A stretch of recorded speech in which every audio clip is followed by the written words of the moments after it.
For day 37 of 90, we are going to have story time. So this is a story about the first time I ever worked out postpartum this time around.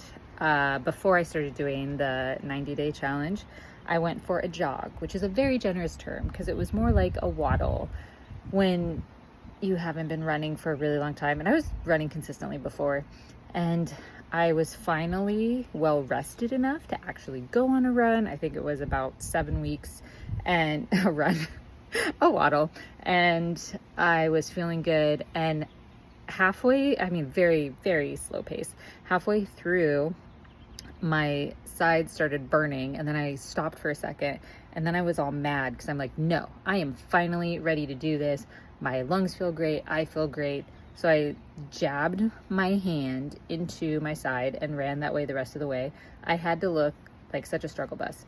Anyway, the coolest part about this whole story was as I was running up this certain part of our neighborhood that's not well trafficked, there was this little teenager kid running the other way.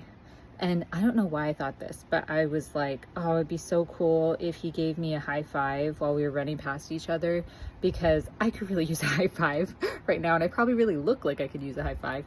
But also, so this is the crazy thing. The crazy thing was, as I was passing him, he literally lifted up his hand like this and we high-fived. It was crazy. And the reason why that meant so much to me is because famously in my memories, my favorite interaction with a stranger is a similar instance where I was on a run and this other guy was on a run and he was huffing and I was huffing, and he just like he was all red in the face. I get really red when I run, and he like put up his hand, gave me a high five, and that had never happened to me before, but it was this amazing encouragement of like, we got this, you can keep going, no words exchanged. And I've always said it's my favorite interaction with a stranger.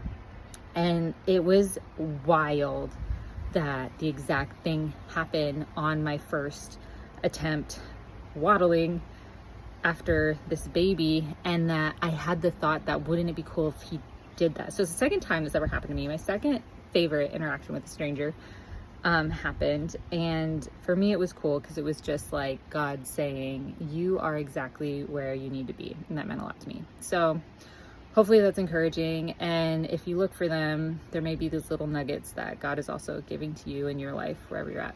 But good job, Mom. Keep going.